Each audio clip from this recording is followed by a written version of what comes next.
샬롬. 조금은 특별했던 한가위 연휴 잘 보내셨습니까? 연휴가 지나고 나니 어느덧 9월도 마지막을 향해 달려가고 있습니다.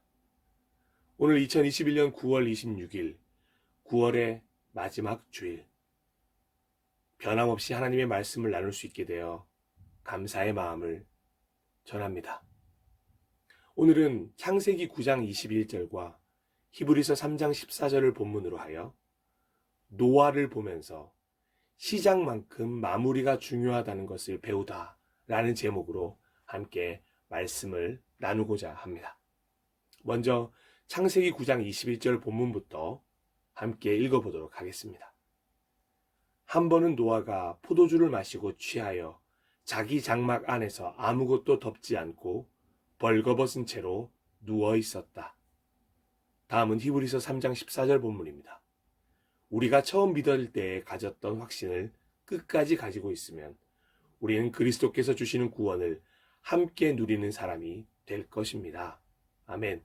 오늘 이 두 가지 본문을 통하여 주시는 하나님의 마음을 가슴 깊이 새기는 귀한 시간이 되었으면 좋겠습니다. 시작이 반이다 라는 말이 있습니다. 그만큼 시작이 중요합니다. 2021년이 시작한 지도 어제 같은데 벌써 9월의 마지막 주일을 맞이했습니다. 어떻게 새해 각오가 지금까지도 잘 유지되고 있으십니까? 시작이 중요했던 만큼 지금 마무리를 향해 달려가는 중간 지점까지도 중요하게 잘 지나가고 있으십니까? 여기 창세기의 새로운 시작을 알리는 한 사건이 있습니다. 하나님께 의인이라고 인정받았던 노아는 인류 중 유일하게 새로운 시작을 위한 방주를 만들어야 하는 사명을 받게 되었습니다. 죄가 넘쳐나는 세상에서 노아가 중요한 새 시작의 임무를 맡을 수 있었던 이유는 오직 노아만이 하나님의 은혜를 입어 선택받을 만한 유일한 사람이었기 때문입니다. 노아의 역사는 이러하다. 노아는 그 당대에 의롭고 흠이 없는 사람이었다. 노아는 하나님과 동행하는 사람이었다. 아멘. 노아는 하나님이 말씀하신 그대로 순종합니다. 이것은 정말 대단한 일이었습니다. 모두가 세상을 향해 가는 시절에 오직 노아만이 하나님을 향해 걸어가는 선택을 한 것입니다. 두려웠을 것이고 수많은 감정이 찾아왔을 것입니다. 하지만 의인답게 하나님을 선택한 것입니다. 그렇게 노아는 하나님의 말씀에 온전히 순종하여 다른 사람이 일상을 즐기는 동안 그 일상을 포기하고 방주를 만드는데 전념합니다. 짧지 않은 시간 방주를 만들면서 당연히 노아의 시선은 세상을 향할 때가 있었을 것입니다. 하지만 노아는 끝까지 세상 속으로, 다시 하나님이 없는 일상 속으로 회귀하지 않았습니다. 계속해서 하나님의 말씀에 순종하여 결국 방주를 완성하게 되었습니다. 그리고 노아는 한 걸음 더 나아가 방주를 만드는 동안에도 계속해서 정의를 선포했음을 성경은 기록하고 있습니다. 그는 또 옛 세계를 아까워하지 않으시고 경건하지 않은 자들의 세계를 홍수로 덮으셨습니다. 그때 그는 정의를 부르짖던 사람인 노아와 그 가족 7사람만을 살려주셨습니다. 아멘. 하지만 사람들은 노아의 말을 들은 척도 하지 않았습니다. 결국 사람 중에는 노아와 노아의 가족만이 방주를 타게 되었습니다. 그리고 371일이라는 시간 동안 방주에서 지내게 됩니다. 무려 371일, 약 1년 동안이나 방주에 있으면서 노아와 노아의 가족들은 어떤 생각을 했을까요? 분명한 것은 다시는 악을 저지르지 말아야겠다는 결심이었을 것입니다. 언젠가 이 방주에서 나갈 수 있는 그날이 온다면 정말 말씀으로 하나님과 함께 하나님을 위해 살리라 굳게 다짐했을 것입니다. 그리고 노아에게는 그 길었던 시간 동안 자신의 가족들에게 조상 아담으로부터 있었던 일들을 설명하기에 충분한 시간이었을 것입니다. 그렇게 믿음의 결정과 신앙에 대한 교육이 이어지는 사이 드디어 비가 그쳤습니다. 그리고 물이 점점 빠지기 시작했습니다. 드디어 방주에서 나갈 수 있는 날이 다가오기 시작한 것입니다. 노아는 방주에서 내리기 직전까지도 신중하게 하나님의 말씀을 기다리는 모습을 보입니다. 직접 방주 뚜껑을 열고 바깥을 내다보고서는 땅바닥이 말라 있는 것을 확인했음에도 불구하고 하나님의 명령이 아직 없었기에 섣불리 방주에서 내리지 않습니다. 하나님이 내리라고 말씀하실 때까지 기다린 것입니다. 이 부분은 결코 그냥 넘어가지 말아야 합니다. 노아의 이 행동은 정말 중요합니다. 말씀으로부터 시작한다는 것이 바로 이런 것입니다. 예수전도단 캠퍼스 워십에 주님 말씀하시면이란 찬양의 가사와도 같습니다. 주님 말씀하시면 내가 나아가리다. 주님 뜻이 아니면 내가 멈춰서리다. 나의 가고 서는 것 주님 뜻에 있으니 오 주님 나를 이끄소서. 노아는 실로 하나님의 말씀으로부터 시작하여 모든 발걸음을 옮기길 원했습니다. 새로운 시작이 창세기 1장 때처럼 하나님의 음성으로 시작되기를 소망했습니다. 그리고 하나님의 시간, 그 때가 되자 하나님의 음성이 들려왔습니다. 하나님이 노아에게 말씀하셨다. 너는 아내와 아들들과 며느리들을 데리고 방주에서 나가거라. 내가 데리고 있는 살과 피를 지닌 모든 생물들, 곧 새와 집짐승과 땅 위에 기어다니는 모든 길짐승을 데리고 나가거라. 그래서 그것들이 땅에서 생육하고 땅에서 번성하게 하여라. 노아는 아들들과 아내와 며느리들을 데리고 나왔다. 아멘. 얼마 만에 밟는 육지입니까? 노아와 노아의 가족들은 기뻐하며 땅을 마음껏 뛰어다니며 걷기도 하고 뛰기도 하고 싶었을 것입니다. 물론 주변의 환경이 그리 좋지 않았을지도 모르겠습니다. 이쪽 저쪽 널브러진 사람들과 동물의 시체들도 있었을 것이며 폐허가 된 환경에 마음이 복잡해졌을 수도 있습니다. 하지만 이런저런 마음을 다 내려놓고 그들이 가장 먼저 한 선택은 오늘날 우리에게까지 가장 큰 귀감을 주는 행동, 바로 예배였습니다. 하나님의 말씀으로 시작된 그들의 발걸음은 가장 먼저 예배로 이어진 것입니다. 노아는 주님 앞에 제단을 쌓고 모든 정결한 집짐승과 정결한 새들 가운데서 제물을 골라서 제단 위에 번제물로 바쳤다. 아멘. 당연히 하나님께서 이 예배를 받으셨습니다. 하나님은 노아와 가족들의 진심과 전심 그리고 중심을 받으시고 다시는 사람이 악하다고 해서 땅을 저주하지 않겠다고 스스로 다짐하실 정도로 이 예배를 기뻐 받으셨습니다. 그리고 이때 앞으로 구약과 신약 성경을 통해 발견하게 되는 중요한 이야기를 하나님이 하십니다. 주님께서 그 향기를 맡으시고서 마음속으로 다짐하셨다. 다시는 사람이 악하다고 하여서 땅을 저주하지는 않겠다. 사람은 어릴 때부터 그 마음의 생각이 악하기 마련이다. 다시는 이번에 한 것 같이 모든 생물을 없애지는 않겠다. 아멘. 바로 사람은 어릴 때부터 그 마음의 생각이 악하기 마련이라고 말씀하신 것입니다. 흔히들 원죄라고 말하는 것이 바로 이런 것입니다. 우리가 어떤 죄를 범하지 않는다 하더라도 이미 우리 마음의 생각이 악한 그런 연약하고 부족한 존재라는 것을 하나님께서 말씀하신 것입니다. 맞습니다. 사람은 끊임없이 악을 추구하고자 하는 마음을 가지고 있습니다. 실행에 옮겨 죄를 짓는 이들도 있고 실행에 옮기지는 않지만 마음에 계속해서 품고 있는 이들도 있습니다. 그래서 이런 성경의 기록이 이해가 되는 것입니다. 성경에 이렇게 기록되어 있습니다. 의인은 없다, 한 사람도 없다. 훗날 복음서에서 예수님은 마음에 가지고 있는 악한 마음까지도 죄라고 말씀하시므로 우리 마음에 있는 악을 모두 말씀을 덮어서 사라지게 만들 것을 요구하기도 하셨습니다. 나는 너희에게 이르노니 음욕을 품고 여자를 보는 자마다 마음에 이미 간음하였느니라. 그리고 말씀으로 덮어진 청결한 마음을 가진 자들이 비로소 하나님을 보게 될 것을 말씀하십니다. 마음이 청결한 자는 복이 있나니 그들이 하나님을 볼 것이며. 아멘. 노아와 노아의 가족들 역시 마찬가지입니다. 하나님의 말씀을 기억함으로 앞으로 자신들의 마음의 생각이 악한 것을 인정하고 그렇게 오직 하나님의 은혜를 구하며 하나님의 말씀으로 하나님과 함께 하나님을 위해 살아가야 할 존재라는 것을 깨달아야 했습니다.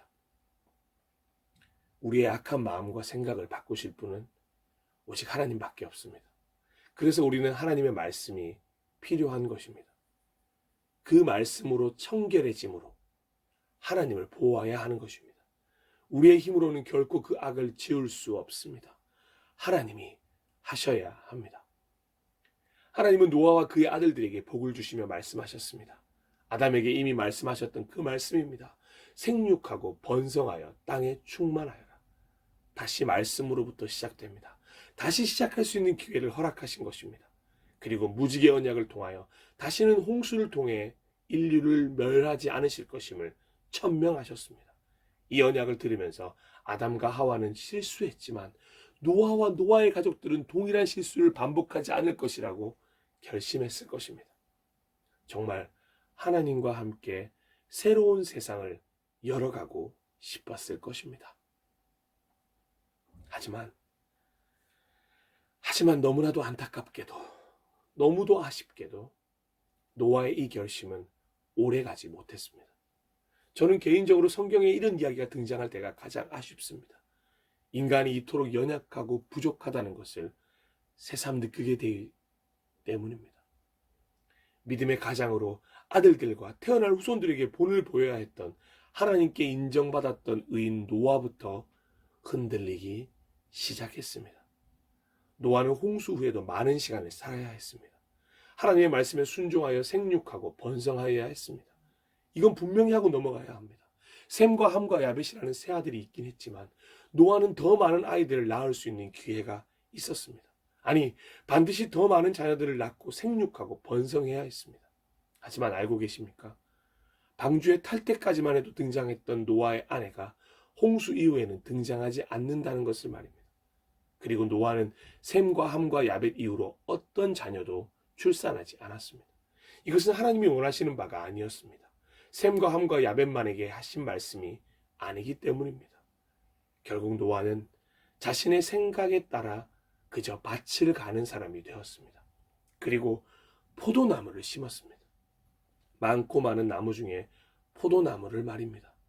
그리고는 너무도 뻔한 결과로 그 포도나무의 과실로 만든 포도주를 마시게 된 것입니다. 한 번은 노아가 포도주를 마시고 취하여 자기 장막 안에서 아무것도 덮지 않고 벌거벗은 채로 누워 있었다. 저는 오늘날의 시선을 가지고 노아를 비난하고 비판하고 싶지 않습니다. 어찌되었든 그는 자기 장막 안에서 술에 취하여 아무것도 덮지 않고 벌거벗은 채로 누워 있었기 때문입니다. 길 한복판도 아니고 동네 어귀도 아닙니다. 그래서 술을 먹었다는 이유로 인사불성이 되었다는 이유로 비난하거나 비판하고 싶지는 않습니다. 그런데 노아를 보면서 드는 의문이 있습니다. 노아는 왜 이렇게 시간을 보냈을까? 정말 이렇게밖에 시간을 보낼 수밖에 없었던 게 노아의 현실이었을까?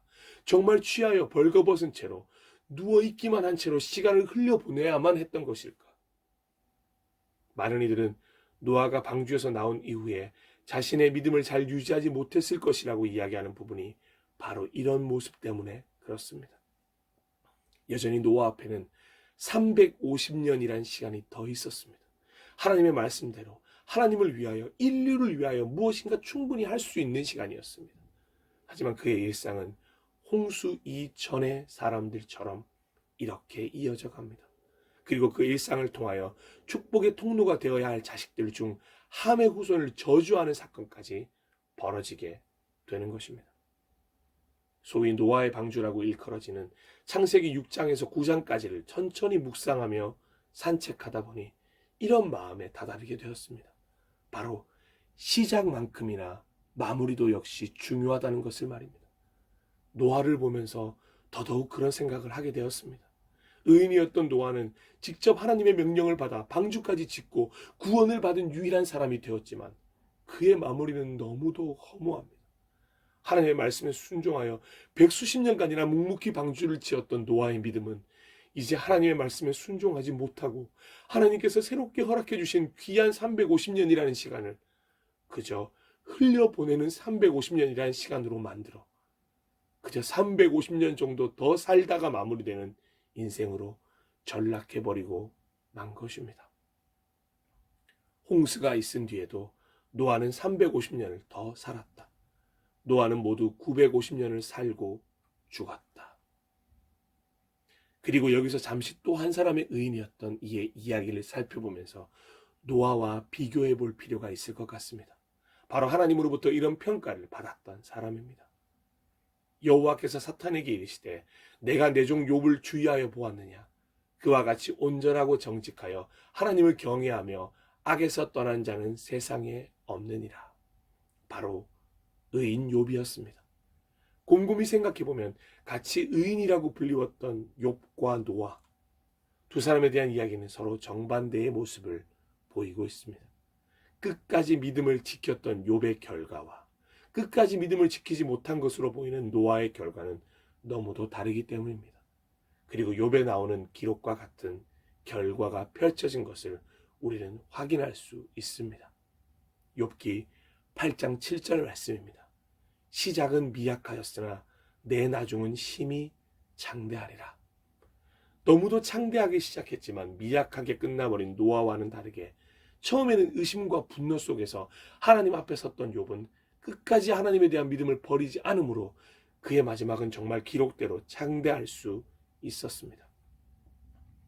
우리는 노아도 될 수 있고 욥도 될 수 있습니다. 우리의 선택에 달려 있습니다. 우리는 노아의 방주를 타고 구원을 받은 하나님의 백성들입니다.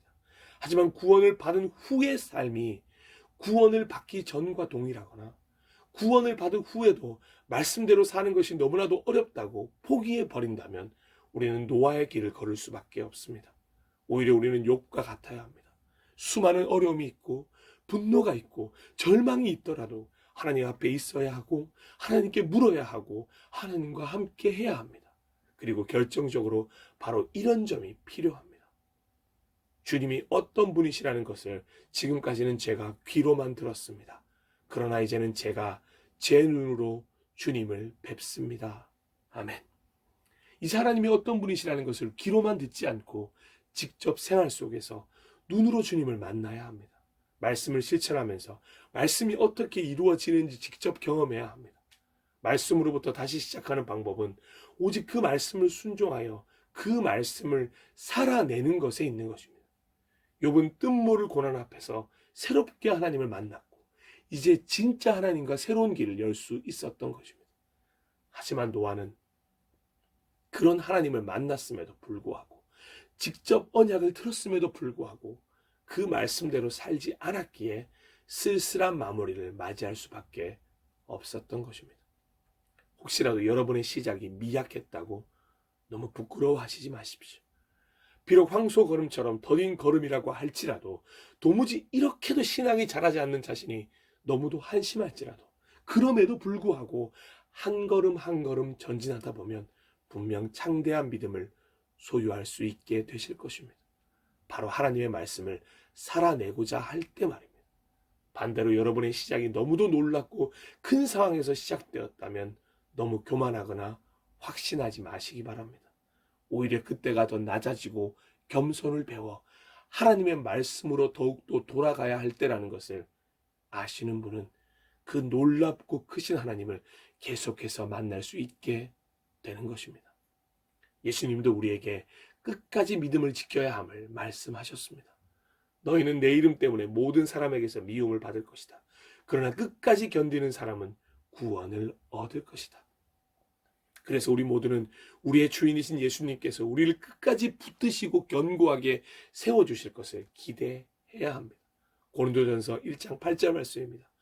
우리 주 예수 그리스도께서 나타나실 날에 여러분이 흠잡을 데 없는 사람으로 설 수 있도록 주님께서 여러분을 끝까지 튼튼히 세워주실 것입니다.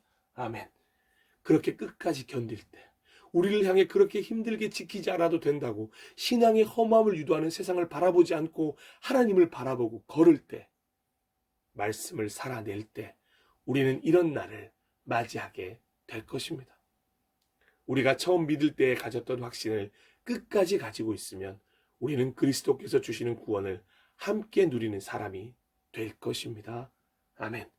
우리 모두가 한 사람도 빠짐없이 부디 그리스도께서 주시는 구원을 끝까지 함께 누리는 이들이 되기를 간절히 축복해 봅니다. 그러기 위해서 끝까지 하나님을, 예수님을, 말씀을 붙들어야 할 것입니다. 특별히 오늘 노아를 만나면서 시작만큼 마무리도 중요하다는 것을 배웠습니다. 그래서 이 찬양 가사를 마지막으로 함께 나누며 오늘 하나님이 주시는 말씀을 마무리하려고 합니다. 남은 주일 하루도, 새롭게 시작할 한 주도, 그리고 새로운 달 10월도 함께 주신 말씀 안에서 산책하며 묵상하며 시작만큼 마무리가 중요하다고 말씀하시는 하나님의 마음을 깨닫는 시간이 되기를 소망해 봅니다. 10년 전에 그분을 처음 만났을 때 무척이나 뜨거웠었지 그분의 일을 한다고. 생각하면 쑥스럽고 부끄러울 뿐 그분의 일 하기는커녕 방해만 된 것 같아서 지금은 많이 부드러워진 듯 타협일까 아니면 무뎌진 걸까. 하지만 한편으론 조금이나마 다른 사람들 돌아볼 여유가 생긴 것 같다. 그가 나와 꼭 같진 않아도 내 맘에 쏙 들진 않아도 함께 그분 안에 있단 것만으로 기뻐할 수 있으니 10년 후까지 내게 호흡을 주신다면 그때 난 어떤 모습일까? 그때까지 미련하게 보일지라도 10년을 하루같이 황소걸음으로 걸어간다면 그곳에 더 가까워 있겠지. 지친 영혼, 상한 마음들을 더 넓은 가슴으로 부둥켜 안을 수 있겠지. 화토불 같은 내밀한 열정으로 감히 그분을 더욱더 가장 사랑한다고 고백드릴 수 있겠지. 수십 년 들어온 그 십자가가 바로 지금 오늘 더욱 새롭다고 고백드릴 수 있겠지. 10년 후엔 내 삶 속에서 그분 얼굴 보았다는 그런 말을 들을 수 있겠지. 함께 잠시 기도하도록 하겠습니다.